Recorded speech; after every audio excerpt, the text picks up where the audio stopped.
할렐루야. 우리 앞에 인사합시다. 하나님 우리 함께 하십니다. 시작. 하나님 우리 함께 하십니다. 자, 얼굴 보면서 눈을 마주치면서 인사합시다. 당신의 얼굴을 보니 하나님의 얼굴을 보는 것 같습니다. 시작. 당신의 얼굴을 보니 하나님의 얼굴을 보는 것 같습니다. 온라인으로 예배드리는 분도 주님이 우리 함께 하십니다. 아멘. 다 저를 주목해 주시기 바랍니다. 존 브래드 쇼가 쓴 수치심과 죄책감의 회복이라는 책이 있습니다. 이 책에서 저자는 수치심을 두 가지로 나눕니다. 하나는 죄와 연결된 수치심입니다. 쉽게 이해할 수 있지요. 죄를 짓고 그 죄가 드러나는 순간 우리는 수치심을 느끼지요.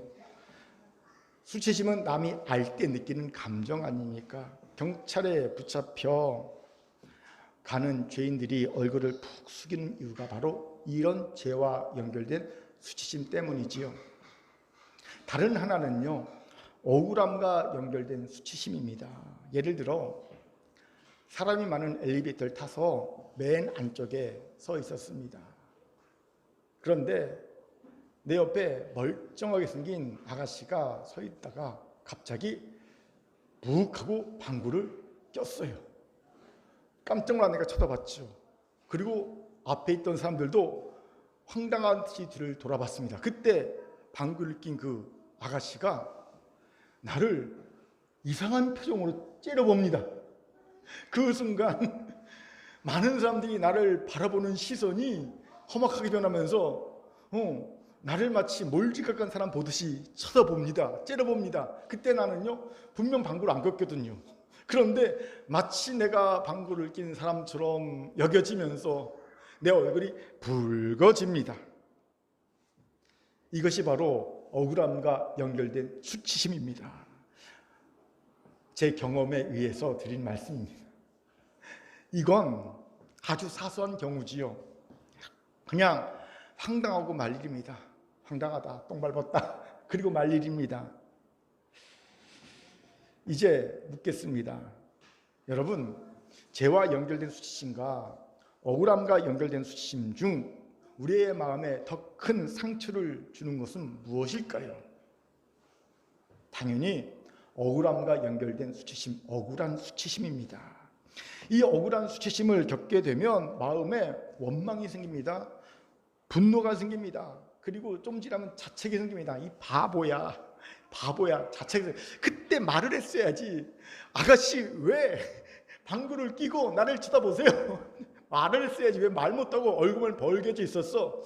자책이 생깁니다. 그리고 슬퍼집니다. 온갖 부정적 감정들이 들끓게 되지요. 그리고 어떻게 하든지 그 억울한 수치심을 벗어나려고 합니다. 적극적으로는요, 자신의 억울함을 해명하든가 아니면 복수하고 말 거야. 복수하든가 아니면 마음 약한 사람은요, 회피하려고 합니다. 대표적으로는요, 이놈의 나라 살 데가 못돼 외국으로 도피합니다. 아니면 이놈의 세상 살 데가 못돼 극단적 선택을 하곤 하지요. 얼마 전 안타까운 일이 있었죠. 공군 내에서 성적 피해를 당하고 극단적 선택을 한 이중사의 경우가 바로 이런 경우가 아닌가 싶습니다. 상사에게 성적 피해를 입었죠. 그런데 어떤 조치도 취해지지 않았어요. 고발했습니다. 근데 취해지지 않았지요, 조치가. 그러니 얼마나 억울하겠습니까? 또 여성으로서 얼마나 수치스럽겠습니까? 이 중사가 왜 극단적 선택을 했을지 짐작이 가는 대목이 아닐 수 없지요. 그렇기에 억울한 수치심을 가벼이 보아서는 안 됩니다. 그런데 아십니까? 우리가 조금만 관심을 기울이고 보면 우리 주변에 억울한 수치심으로 인해 큰 상처를 받고 힘들어하는 이들이 많음을 보게 됩니다. 예를 들어 볼까요? 회사에서 정말 열심히 일했습니다. 그런데 진급해서 동료나 심지어 후배까지 부장으로 진급했는데 나만 여전히 과장일 때 후배나 동료가 나를 안쓰럽게 쳐다보며 괜찮아요? 물어봅니다. 아, 괜찮아. 그럴 수 있지. 다음에 하면 되지. 말은 하지만 내 마음속에는 억울한 수치심이 고개를 듭니다. 내가 그렇게 열심히 일했는데 내가 뭐가 모자란다고. 부끄럽지요. 수치심이 듭니다. 그리고 당장 사표를 쓰고 싶은 충동이 강하게 일어나죠. 집에 있는 여우 같은 마누라, 토끼 같은 새끼들만 아니면 당장 사표를 썼죠. 꼭 참습니다. 또 이런 일도 있죠. 회사에서 브리핑을 열심히 했습니다. 근데 내가 한 브리핑에 대해서는 어떤 반응이 별로 없었어요. 반응이 별로 없었습니다. 그런데 단지 나보다 학력이 더 좋다는 것 외에는 나은 것이 없는 동료가 브리핑을 하자 반응이 좋습니다. 역시 유학 봐라, 다르긴 달라. 이 반응이 막 쏟아집니다. 그러면요, 억울한 수심이 고개를 듭니다. 나도 부모 잘 만나서 유학만 갈 수 있었으면 내가 이런 대접 안 받을 텐데, 이런 마음이 들면서 억울한 수치심에 엄한 부모님 탓도 하게 됩니다. 우리가 쉽게 놓치고 있는 억울한 수치심의 예들이지요. 그런데 이런 억울한 수치심은요, 교회 내에서도 있어요. 성도들에게도 있습니다. 한 예로 정말 열심히 하나님이 시키신 대로 교회에서 목사가 하라는 대로 순종하며 살아왔습니다. 그런데 어느 순간 자신을 돌아보니 내세울 만한 변변한 것이 하나도 없는 자신을 발견합니다. 나 열심히 살았는데, 하나님 말씀대로 교회에서 하라는 대로 열심히 살았는데 내세울 게 없어요. 변변하게. 이럴 때 자신도 모르게 억울한 수치심이 마음에 생기면서 상처를 받지요. 시험에 듭니다. 특별히 교회 안 다니는 친구들과 만나서 놀다 오면, 재밌게 놀았는데 집에 오면요, 억울한 수치심이 듭니다. 이런 경우가 있지요. 이건 저와 같은 목회자도 마찬가지입니다.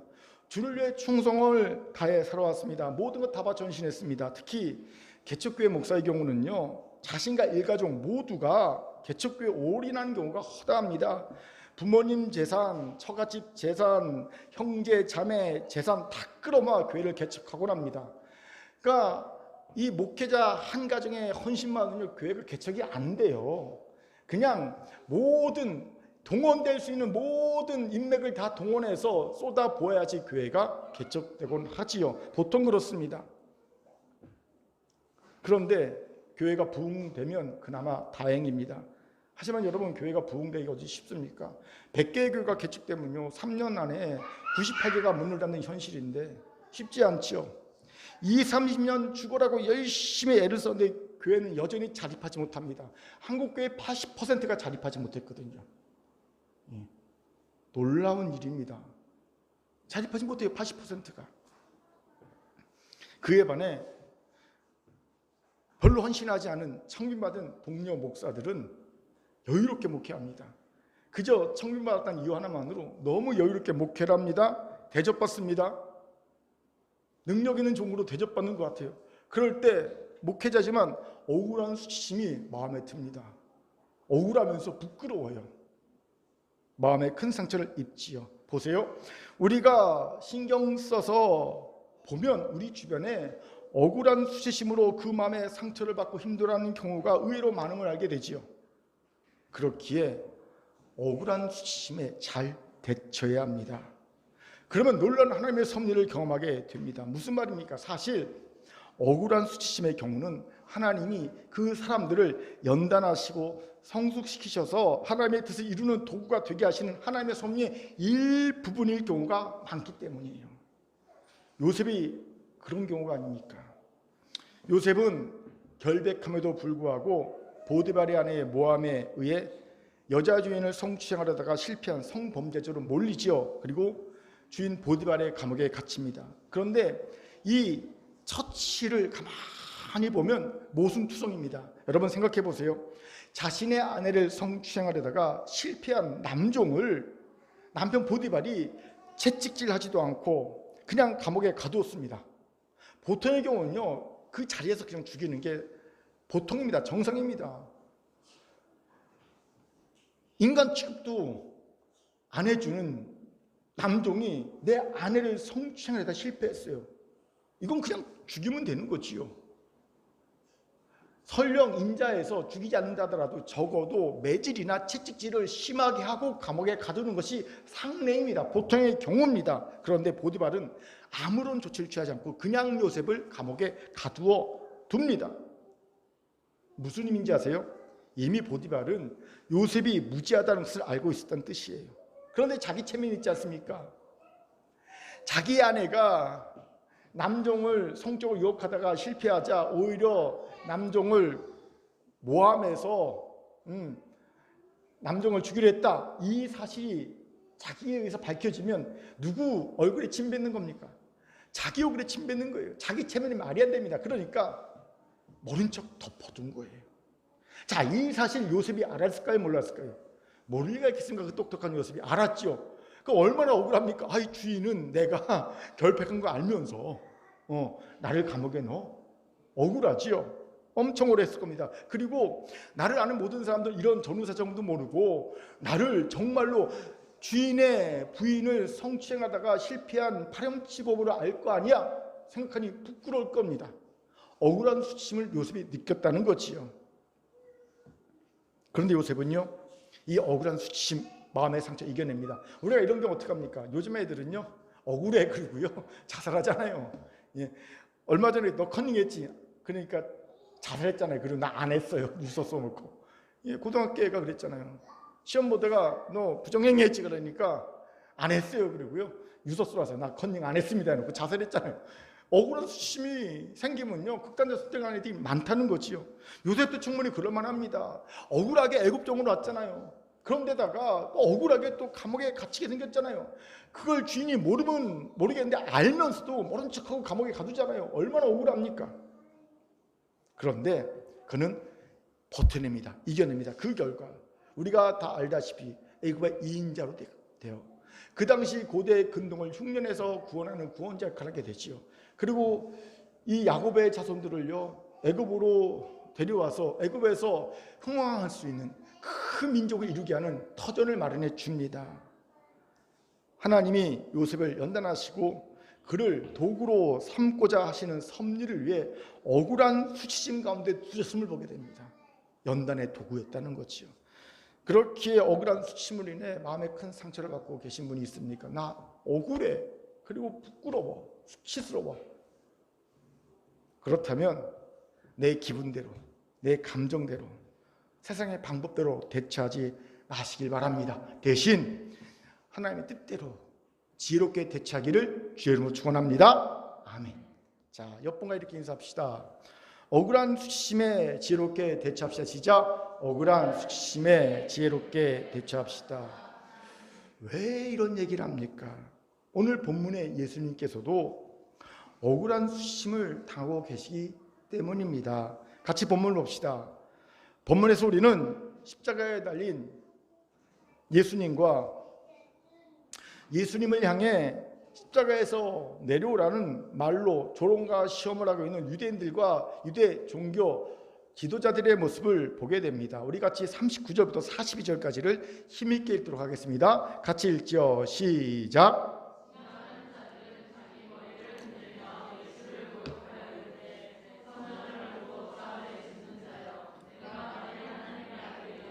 자기를 구원하고 십자가에서 내려오라 하며 이같이 대제사장들과 서기관들과 장로들과 함께 일용하여 이르되 그가 남은 구원하였을 때 자기는 구원할 수 없도다. 그가 이스라엘의 왕이로다. 지금 십자가에서 내려올지어다. 그리하면 우리가 믿겠노라. 아멘. 여기서 주목할 사실이 있어요. 지나간 자들이나 유대 종교 지도자들이나 십자가에 달리신 예수님께 동일한 말을 하고 있다는 거예요. 무슨 말입니까? 십자가에서 내려오라 라는 말입니다. 여러분, 이 말을 하는 의도가 무엇일까요? 아주 중요한 의도가 숨겨져 있습니다. 왜 십자가에 억울하게 달려있는가? 왜 십자가에서 수치스럽게 달려있는가? 억울하고 수치스럽다면 내려오라. 그럴 힘이 있지 않느냐? 그래서 스스로 억울한 수치를 풀어라. 내가 하나님의 아들이 정말 맞다면 스스로 십자가에서 내려와서 억울한 수치를 풀어라 라는 말이에요. 여러분, 이런 말 어떻게 생각하십니까? 타당한 말이 아닙니까? 억울한 수치심은 당연히 풀어야 되는 것 아닙니까? 세상은 그러지요. 내가 억울한 수치심을 당하면 무조건 당연히 풀어야 되는 것 아닙니까? 맞지요? 여러분, 예수님처럼 억울한 수치심을 느끼실 만한 분은 없지요. 예수님께서는 점도 흠도 없으신 분이십니다. 그분의 삶은 오로지 사랑과 섬김과 희생의 삶 그 자체였습니다. 그런데도 그분은 제자들에게 버림받으셨습니다. 그의 백성들에게 버림받으셨습니다. 그리고 말도 안 되는 재판을 받고 흉악범죄자들이나 매달려 죽는 십자가에 매달려 죽고 계신 겁니다. 그것도 하나님의 독생자가 말입니다. 그것도 십자가에서 온갖 조롱과 멸시를 다 당했습니다. 심지어는요, 로마 병정들의 그의 겉옷을 빼앗아 나눠 가졌습니다. 지금 무슨 말입니까? 맨몸으로 십자가에 달려 계셨다는 겁니다. 부끄럽습니다. 수치스럽습니다. 억울한 수치심의 절정입니다. 그렇게 누구라도 예수님과 같은 처지라면 당장 십자가에 내려와 이 억울한 수치를 풀고 싶을 겁니다. 능력이 없다면 모르겠지만 능력이 되는데 지금 당장 12군용 되는 천사들을 데려와서 이 모든 억울한 수치를 풀 수 있는 능력이 있는데 왜 안 하겠냐는 거지요. 하고 싶을 겁니다. 여러분이 능력이 된다면 당연히 억울한 수치 풀고 싶지 않겠습니까? 그렇기에 십자가에서 내려와 억울한 수치를 풀라라는 말은 조롱과 모욕의 말이긴 해도 사실 틀린 말이 아닙니다. 그런데 여기에 대적 사탄의 간교한 수칙이 숨어 있지요. 어떤 수칙입니까? 십자가에서 내려와 억울한 수치를 풀라는 이 요구는 사실 예수님께서 공생이 시작하기 전에 광야에서 40일 금식하신 후에 대적 사탄에게 받으셨던 세 가지 시험과 같은 내용의 시험이기 때문입니다. 그때 사단은요, 예수님께 나타나서 돌을 떡으로 만들어 먹으라, 그리고 성전 꼭대기에서 뛰어내리되 천사를 시켜서 내 발이 땅에 닿지 않는 놀라운 기적을 보이고 그것으로 사람을 믿게 하라. 그리고 세 번째로 뭐합니까? 천하만국의 영광을 보여준다면 나한테 한 번만 줘라면 내가 이거 줄게, 영광을 줄게. 이렇게 시험했었죠. 그런데 이 세 가지 시험에는요, 아주 은밀하게 예수님을 자극하는 것이 숨어 있었습니다. 무엇이었을까요? 바로 억울한 수치심을 자극하는 거예요. 이 세 가지 시험은 다 억울한 수치심을 자극하는 게 숨어 있습니다. 첫 번째, 돌을 떡으로 만들어 먹으라는 유혹에는요, 야, 하나님의 아들이 무슨 40일 금식이나 해? 그리 자신이 없고 능력도 없어? 꼭 사람처럼 40일 금식해야만 공생을 시작할 수 있는 거야? 창피한 줄 알아. 진짜 당신이 능력 많은 하나님의 아들이라면 당장 배고파 힘들어하지 말고 돌을 떡으로 만들어 먹어. 그깟 금식 안 해도 되잖아. 은밀한 자극이 숨겨져 있음을 보게 되지요. 두 번째, 성전 꼭대기에서 뛰어내릴 때 천사를 시켜 발이 땅에 닿지 않는 기적을 행해서 사람들에게 믿게 하라. 이 유혹에도 이런 자극이 숨어 있어요. 하나님의 아들이 쪽팔리게 갈릴리 무지렁이들을 전도해서 제자 삼는다는 것이 말이 돼? 그래서 언제 뜻을 이루겠어? 진짜 하나님의 아들이라면 당당하게 성전에서 승부를 봐야지. 성전 꼭대기에서 딱 뛰어내려서 발이 땅에 닿지 않는 기적을 행하면 그 순간 많은 사람들이 그걸 보고 네가 하는 말을 믿을 거 아니야. 네가 원하는 뜻이 쉽게 이루어질 거 아니야. 내가 하나님의 아들이라면 그렇게 창피하게 갈릴리 무지렁이랑 하지 말고 정면 승부에 성전에서 이런 은밀한 자극이 숨겨져 있음을 보게 되죠. 세 번째, 자신에게 절하면 천하만국을 주겠다는 유혹에도요, 이건 이제 첫 번째, 두 번째가 아니라 이 직접적 예수를 모욕하는 거예요. 자극을 주는 거예요. 조롱하는 겁니다. 만국 보여주면서 영광, 나한테 경배, 그러면 내가 이거 다 줄게. 이 자극은요, 내가 이런 모욕과 조롱을 받고 견디나 보자. 이 억울한 수치를 네가 견디나 보자. 하나님 거잖아요. 예수님 거잖아요. 그런데 마치 자기 거 그냥 우기면서 자랑하면서 죽게 경배하면 이러니까 얼마나 억울합니까? 그리고 부끄럽습니까? 이거 자극하는 거예요. 보세요. 사탄은 변한 것이 하나도 없습니다. 예수님께서 공생애를 시작하실 때에도 억울한 수치심으로 자극하여 넘어뜨리는 그놈이 예수님이 이제 십자가에 달려 공생애를 마무리하시려고 할 그때도 억울한 수치심을 자극해서 또 넘어뜨리려고 했음을 보게 되지요. 만약에 예수님께서 안 되겠다, 못 참겠다, 내가 당장 이 억울한 수치심을 풀어야 되겠다라고 생각하시면서 십자가에서 내려오셨다면요, 어떻게 되었을까요? 구속의 은혜는 없습니다. 사탄이 승리하는 거죠. 그렇게 예수님께서는 끝까지 이 억울한 수치심, 십자가를 지고 그곳에서 죽으셨음을 보게 됩니다. 이것에 주목합시다. 사탄은 지금도 억울한 수치를 이용하여 하나님의 백성과 교회를 유혹합니다. 원망하게 하고요, 분노하게 하고요, 복수하게 하고요, 좌절하게 하고요, 포기하게 합니다. 그런데 많은 이들이 안타깝게도 이런 사탄의 유혹에 너무 쉽게 넘어가지요. 스스로 억울한 십자가에서 내려옵니다. 억울한 수치의 십자가에서 내려옵니다. 내가 어떻게 이런 억울한 수치심을 참을 수 있겠어? 내가 당장 이 십자가에서 내려가서 이거 풀고 말 거야 라고 과감하게 내려오지요. 그리고 사단은 시가 웃습니다. 이겼다. 여기서 이런 중요한 질문이 생깁니다. 아니 그럼 우리는 억울한 수치심을 그냥 참아야만 합니까? 그것이 정령 하나님의 뜻이 맞습니까? 여러분 어떻게 생각하십니까? 그렇지 않아요. 하나님도 무조건 억울한 수치심 참으라고만 하지 않으십니다. 그럼 어찌합니까? 간단하게 살펴보지요. 먼저는 하나님이 내 사정을 다 알고 보고 계심을 믿으시기 바랍니다.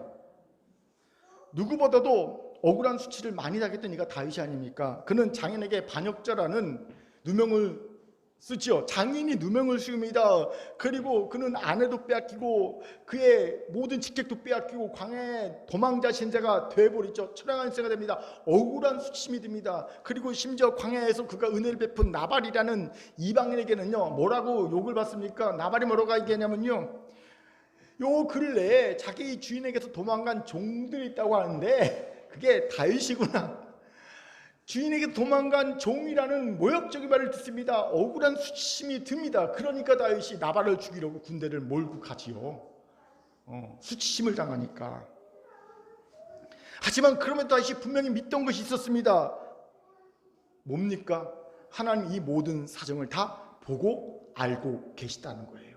그렇게 되어 있으면 시편 7편 1절에서 이렇게 고백할 수 있던 겁니다. 우리 같이 읽어봅시다. 같이 읽겠습니다. 시작. 하나님은 의로우신 재판장이시며 매일 분노하시는 하나님이시로다. 하나님 매일 분노하신다. 왜 이런 고백이 가능한지 아십니까? 하나님의 억울한 수치의 상황을 다 보고 알고 계시다는 믿음이 있기 때문입니다. 하나님은 나 보고 계셔. 나 알고 계셔. 내가 이 억울한 수치심 당한 거 알고 보고 계셔. 그러니 분노하시는 거예요. 여러분 이런 믿음이 있으면 우리는 억울한 수치를 버틸 힘이 생깁니다. 사람이요 단 한 사람이라도 내 이 억울한 수치심을 알고 공감해 주겠다는 것을 알면 그 한 사람 때문에 그 억울한 수치를 버틸 힘이 생겨요. 나 혼자가 아니네. 그 내가 얼마나 억울한 수치를 당하고 있는지 누군가는 알고 있네. 그 사람 때문에 내가 힘이 생기거든요. 하물며 사람이 아닌 하나님이 내 억울한 수치를 다 보고 알고 계시다면 버텨요. 힘이 생겨요. 큰 힘이 생겨요. 저는 성도를 보면서 정말 억울한 수치심을 겪고 있는 성도들이 버티는 걸 볼 때 어떻게 버티나 보면요 이 믿음이 있더라고요. 하나님은 다 보고 계셔. 다 알고 계셔.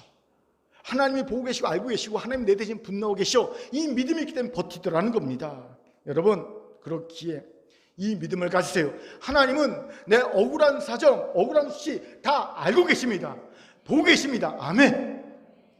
두 번째로는 내 억울한 수치가 하나님의 섭리의 도구가, 특별히 구원의 섭리의 도구가 될 수 있음을 믿으시기 바랍니다. 요셉의 억울한 수치가 하나님의 구원의 섭리의 도구가 되지 않습니까? 여기서 구별해야 할 것이 있어요. 죄의 수치와 억울한 수치입니다. 여러분 죄의 수치는요 하나님의 섭리의 도구가 되지 못합니다. 물론 하나님이 이것도 쓰실 수 있는 분이십니다. 죄의 수치도 하나님이 쓰실 수 있는 분이시지만 제가 생각해 보니까 억울한 수치도 널렸는데 굳이 하나님이 죄의 수치까지 쓰실 리가 있겠는가 라는 생각이 듭니다. 못 쓰신다는 건 아니지만 굳이라는 생각이 드는 거예요. 그렇기에 자신에게 있는 것이 억울한 수치가 아니라 죄의 수치라면 회개해야 합니다. 그런데 간혹 명백한 죄의 수치임에도 억울한 수치인 줄 착각하고 원망하고 분노한 이가 있다라는 거죠. 가인처럼 말입니다. 가인은 동생 앞에서 수치를 당했죠. 하나님이 동생과 자신이 제사를 드렸는데 첫 제사였는데 아니 자신의 제사는 시큰둥하게 쳐다보시더니 동생 아벨의 제사는 더 관심 있게 쳐다보신 거예요. 자기의 제사를 받지 않은 것이 아니라 동생의 제사를 더 관심 있게 보신 겁니다. 그러니까 같이 새 옷을 입고 왔는데 목사가 이쪽 사람한테는 그리고 이쪽 사람한테 와 너무 이쁘다, 와 오늘 패션 센스가 장난 아니네 칭찬했어요. 그러면요 왠지 의문의 일패 이쪽은 왠지 모르게 의문의 일패 당하는 것 같은 거예요. 그러니까 이 가인이 이것 때문에 마음의 상처를 받죠. 그런데 하나님은 가인에게 말씀하십니다. 이거 너 억울한 수치가 아니야, 죄의 수치야. 창세기 4장 7절 제가 읽겠습니다. 내가 선을 행하면 어찌 낯을 들지 못하겠느냐. 선을 행하지 아니하면 죄가 문에 엎드려 있느니라. 죄가 너를 원하나 너는 죄를 다스릴지니라. 이게 무슨 말입니까? 가인, 내가 느낀 수치는 억울한 수치가 아니라 사실 죄의 수치야. 그럼 너는 죄를 다스려야 돼 라고 말씀하고 있는 거예요. 그래요, 가인이 느끼는 수치는요 죄의 수치였지요 억울한 수치가 아니었다는 겁니다. 그런데 가인은 끝까지 하나님의 말씀을 안 받아들입니다. 나는 억울한 수치라고 우기는 거예요. 억울하니까 어떡합니까? 억울한 수치를 당했으니까 그 억울한 수치를 잊게 한 동생 놈, 이놈을 그냥 두서는 안 되는 거예요. 그래서 들로 불러다가 동생을 쳐 죽이죠. 진짜 억울한 수치는 누가 당하고 있습니까? 아벨이 당하고 있는데, 동생이 당하고 있는데 그 동생을 죽여버립니다. 그렇게 여러분, 내가 당하는 것이 이게 죄의 수치인지 억울한 수치인지 분별해야 합니다. 어떻게 해요? 자신을 돌아보세요. 자신을 성찰하세요. 여러분, 우리가 말씀 앞에 정직하게 서는 것은요 자기를 돌아보고 성찰하는 겁니다. 우리가 기도 앞에, 십자가 앞에 나가 기도하는 것은요 자신을 돌아보는 겁니다. 성찰하는 겁니다. 그러면 지금 자신이 느끼는 것이 죄의 수치 때문인지 억울한 수치 때문인지 정확히 보게 됩니다. 우리가 말씀 앞에 서지 않을 때, 기도 앞에 서지 않을 때 그걸 모르는 것뿐이죠. 말씀 앞에 서고 기도 앞에 서면 정확히 하나님이 알려주십니다. 너는 지금 죄의 수치를 당하고 있는 거지 억울한 수치가 아니야. 그렇게 이 말씀을 회개해야 되는 거예요. 회개해야 되는 거예요. 그리고 억울한 수치면요 버텨내면 됩니다. 버티는 거예요. 믿으시면 아멘. 아멘. 세 번째로, 억울한 수치라면 자신의 억울한 면을 한 번은 정확하고 분명하게 밝혀야 합니다. 한 번은. 왠지 아세요? 나를 위해서만이 아니라 나 같은 이가 또다시 생기지 않게 하기 위한 타인한 배려, 그것 때문에도 한 번은 분명하고 정확히 밝혀야 합니다. 그런 후엔, 그런 후에가 중요해요. 하나님께 맡겨버리고 나는 내 삶을 사는 겁니다.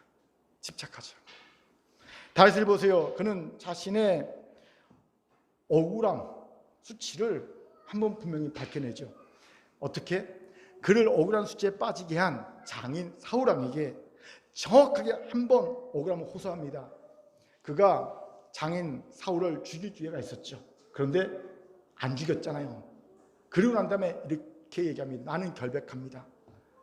자신의 결백을 정확하게 주장하지요. 억울함을 호소합니다. 그리고 사울에게 자신의 결백을 인정받지요. 사무엘상 24장 15, 17절 우리 함께 큰 목소리 읽겠습니다. 시작. 그런즉 여호와께서 재판장이 되어 나와 왕 사이에 심판하사 나의 사정을 살펴 억울함을 풀어주시고 나를 왕의 손에서 건지시기를 원하나이다 아니라. 다윗이 사울에게 이같이 말하기를 마침에 사울이 이르되 내 아들 다윗아 이것이 내 몫이냐 하고 소리를 높여 울며 다윗에게 이르되 나는 너를 학대하되 너는 나를 선대하니 너는 나보다 의롭도다. 아멘. 보세요. 다윗은 분명하게 자신의 억울한 수치를 해명합니다. 그런데 그 뒤로 뭔가 달라졌습니까? 하나도 안 달라졌어요. 여전히 사울왕은 다윗을 죽이려고 합니다. 다윗의 억울한 수치는 계속되었죠. 하지만 다윗은요 억울한 수치에 매몰되지 않았어요. 그는 자신의 삶을 삽니다. 비전을 향해, 사명에 달려갑니다. 하나님께 맡겨드리고. 시편 57편 6절 7절 제가 읽겠습니다. 그들이 내 걸음을 막으려고 그물을 준비하였으니 내 영혼이 억울하도다. 그들이 내 앞에 웅덩이를 팠으나 자기들이 그 중에 빠졌도다. 셀라. 하나님이여 내 마음이 확정되었고 내 마음이 확정되었어. 내가 노래하고 내가 찬송하리이다. 이 시편은 다윗의 인생이 가장 암흑긴 아둘람굴에 있을 때, 피신했을 때 쓴 시입니다. 그때 다윗은 정말 억울했던 것 같습니다. 그러니 내 영혼이 억울하다라고 고백하고 있는 것이 아니겠습니까? 그런데 다윗은 이 억울한 수치에 매몰되지 않았습니다. 그 감정에 떠내려가지 않았어요. 그 영혼이 확정되었습니다. 떠내려가지 않았습니다. 도리어 하나님께 확정하고 하나님께 그의 모든 삶을 맡겨드립니다. 그리고 이 뒤에 다윗의 삶을 보면 주신 비전과 사명을 위해 달려가는 삶이었음을 보게 되죠. 더 이상 억울한 수치심에 매달리지 않았음을 봅니다. 여기에 우리 연약함이 있죠. 억울한 수치를 당한 이들 중 대부분은 이 억울한 수치심을 풀기 위해 전력을 다합니다. 그런데 현실은 참 암울하지요. 잘 안 풀립니다. 잘 풀릴 것 같았으면 그런 억울한 수치심도 당하지 않았을 겁니다. 또 그것을 풀림이 있었으면 당하지도 않았을 겁니다. 그런데 보통 억울한 수치심은요, 힘없는 사람들이, 백 없는 사람들이, 능력 없는 사람들이, 돈 없는 사람들이 당하잖아요. 억울한 수치심은요. 힘 있고 능 있고 백 있는 사람, 돈 있는 사람은요, 그런 거 당하지도 않습니다. 당하기 전에 그냥 자신이 해결해 버리죠. 그러니 전력을 다해도 안 풀리는 경우가 흔하지요. 그러다가 자신의 생활이고 뭐고 다 팽겨치고 그 일에 매달립니다. 이해 못할 바는 아니죠. 하지만 결국 그 인생이 불행해지고 말더라는 거죠. 저는 그런 경우를 종종 봅니다. 가족이 억울한 일을 당했어요. 그리고 수치심을 견디지 못하고 자살했습니다. 남은 가족은요, 어떻게 하는지 아세요? 억울한 수치심을 당해 자살한 가족의 억울한 수치심을 풀기 위해 온 힘을 다합니다. 누구라도 그럴 겁니다. 우리라도 그럴 겁니다. 나라도 그럴 것 같아요. 그런데 이게 쉽게 안 풀리죠. 그렇게 10년, 20년이 흐르고요. 그 가족 중에 보니까 그 사이에 암에 걸려 죽은 분들이 꼭 생기더라는 거죠. 그리고 자살해서 죽는 분도 생기거나, 아들이 억울하게 죽은 뒤에 술 먹다 결국 자기를 자책하며 자살하는 아버지의 모습을 얼마 전에 봤어요. 왜 아들이 그 사고당해 죽은 게, 나쁜 놈들에게 사고당해 죽은 게 왜 아버지 탓입니까? 근데 자기 탓이라고 웃어 써놓고 아들을 지키지 못해 미안하고 술 먹고 자살하고 죽었더라고요. 기가 막히지요. 예. 비극이 발생합니다. 그리고 또 어떻게 해서 지금 기적적으로 그 억울한 일이 풀려도요, 그때쯤 되면 가족들의 삶을 피폐해져 버린 거예요. 정상의 삶을 살지 못하는 가족의 모습을 보게 됩니다. 너무 안타깝더라고요. 그렇게 여러분, 한 번은 결백을 소명할 필요가 있지만 집착하면 안 됩니다. 또 결백을 주장할 때도요, 좀 지혜롭게 해야 합니다. 제가 좀 어려운 말을 해드릴게요. 부재 증명이 아니라 존재 증명을 해야 합니다. 이게 뭐냐면요, 예를 들어 볼게요. 고등학교 체육 시간이었는데 애들이 밖에 나가서 체육 활동을 딱 와고 왔는데, 글쎄 만수 이 약자인 만수의 그 지갑에서 돈이 없어졌어요. 도난 사고가 발생했어요. 그때 평소에 현수를 싫어하던 철수가 선생님한테 이렇게 고짜질합니다. 선생님, 현수가 체육 시간에 혼자 교실에 들어간 거 봤어요. 이렇게 고짜질합니다. 그럼 이제 현수는 어떻게 합니까? 현수는 아닙니다 선생님, 저는 결코 만수의 지갑에 손대지 않았습니다 라고 자기의 결백을 주장하죠. 이게 부재증명입니다. 부재증명. 그런데 이렇게 부재증명을 하면 100% 칩니다. 왜냐하면 이미 만수가 짠 판 프레임에서 자기의 그 결백을 증명하기 때문입니다. 이럴 때는요, 부재증명하는 게 존재증명해야 합니다. 어떤 거냐면요, 야 철수야, 내가 만수의 지갑에 손댔다는 것을 한번 증명해봐. 그러니까 도리어 내가 내 결백을 증명하는 것이 아니라, 철수가 내 범행을 증명하도록 만드는 거예요. 이게 바로 존재증명이에요. 그러면 철수는요, 내가 교실에 들어간 것만 봤지, 내가 만수의 지갑에 손댄 거 봤습니까? 못 봤습니까? 못 봤지요. 증명이 안 되는 거예요. 그러니까 판이 바뀐 거예요. 프레임이 바뀐 겁니다. 내가 새롭게 짠 프레임에서 싸우는 거예요. 내가 이겨요. 이게 바로 존재증명입니다. 지혜롭게 해야 돼요. 제가 요즘에 대선 주자들을 보면서 흥미있게 보는 게 뭔지 아세요? 각종 대선 주자마다 이런저런 프레임에 그 스캔들에 다 걸려있죠. 다 프레임에 다 걸려있어요. 그런데 이 사람들이 이걸 부재증명으로 풀어가나 존재증명으로 풀어가나 이렇게 보는 것도 소소한 재미가 있더라고요. 보면 이 부재증명 풀어가고 그래요. 바보예요, 바보. 그러면요, 3천만 명이 진리를 찾습니다. 바보들이 그렇게 해보면 안 돼요.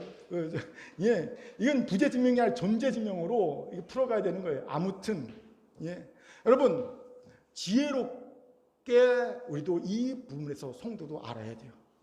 자신의 결백을 주장할 때도 지혜롭게 해야 합니다. 하지만 그 뒤로 집착하지 말아야 합니다. 하나님께 맡겨두고 내 삶을 살아야 합니다. 이런 글이 소개합니다. 제 마음에 와닿은 글이에요. 여러분도 한번 생각해 보세요. 바람도 담아두면 생각을 흔들 때가 있고, 바람 아무것도 아니잖아요. 있는 듯 없는 듯 하잖아요. 근데 그 바람도 내 마음에 담아두면 내 생각을 흔들어 버린대요. 햇살도, 이 따뜻한 햇살도 담아두면 심장을 태울 수 있다. 영롱한 이슬도 마음에 담아두면 눈물이 되고, 예쁜 사랑도 깊이 담으려면 상처가 되니 물고기처럼 헤엄쳐 가게 놓아두라. 마음에 와닿더라고요. 그렇습니다. 억울한 수치를 풀려고 집착하지 말고 이 억울한 감정, 억울한 수치의 감정 물고기처럼 헤엄쳐 돌아다니게 놔보세요. 하나님을 믿음으로 하나님께 맡겨드림으로 내 마음에서 물고기가 후다닥 하고 그냥 도망치듯이 내 마음에서 이 억울한 수치심이 헤엄쳐 나가도록 맡겨드립니다. 드리는 거예요.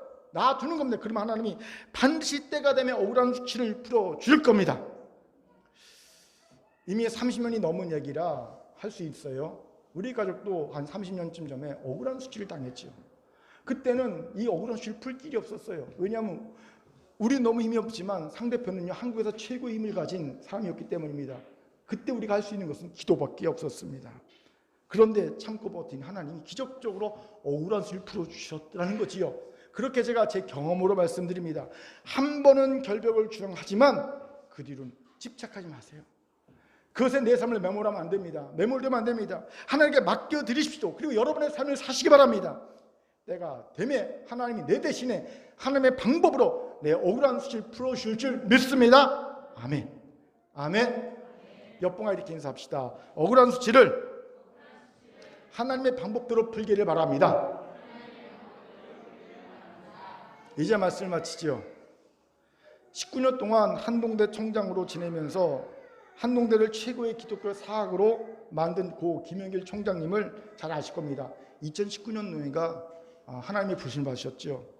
어제 설교를 준비하면서 그분의 간증을 듣는데 눈물이 나더라고요. 부끄럽고 눈물이 나더라고요. 그런데 잘 아실 겁니다. 2001년 5월 11일 국고 보조금을 집행하는 과정에서 보조금의 일부를 학사 운영비와 3개월째 밀린 교직원의 월급으로 차용했다가 누군가의 고발에 의해 행정부총장과 함께 국고 보조금 전용죄로 형사고발당해 재판을 받았고 4년형을 받고 법정 구속된 일이 벌어졌어요. 대한민국에서 대학교 총장이 법정 구속된 일은 최초의 일이었어요. 과했다는 평가가 많이 나오죠. 이럴 필요가 있느냐. 그것도 실수로 차용한 건데 조사해보니 단 1원도 개인이 착복한 경우는 없어요. 오히려 이분이 카이스트 교수였잖아요. 카이스트 교수로 지내면서 사임하면서 받은 이 퇴직금 전액과 자기의 사택 판돈 전액을 기부했어요. 학교에. 그리고 이 두 부부는 그냥 관사에 살았어요. 이 두 부부가 카이스트 총장을 지내면서 웃으면서 이런 얘기했대요. 세상에 대학교가 이렇게 돈이 없는 것도 기적이라. 이렇게 돈이 없는 대학교도 기적이라고 말할 정도로 형편이 어려웠어요. 재정 형편이. 이런 청렴한 분이 법정 구속되고 한동대 어려움이 알려지자 구속 53일 동안요. 기적이 일어났죠. 잘 아실 겁니다. 46억 원이 헌금이 됐어요. 한동대 김영길 총장이 구속됐다는 얘기가 딱 들리자 전국에서 46억을 헌금했어요. 한동대에. 예. 김영길 총장이 구속되었을 때 이런 예화가 있습니다. 마침 쓰인 날이 있었는데 한동대 학생들이 버스를 몇 대를 대절해 갖고요. 구치소를 찾아가요.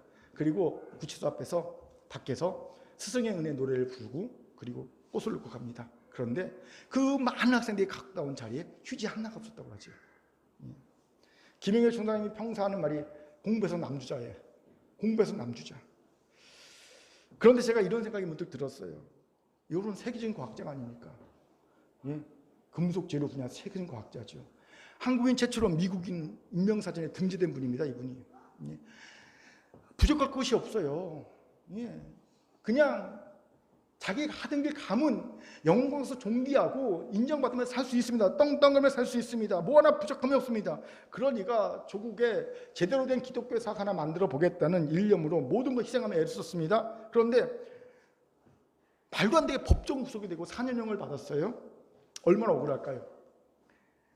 수감돼서 다른 수감자들과 다 누워서 잘 때 그 마음이 어떨까요? 평생 공부만 하던 그런 교수가 저 같으면 억울함 때문에, 수치심 때문에 밤잠 못 이루고요, 이를 붓고 겁니다. 하나님께 원망하고요.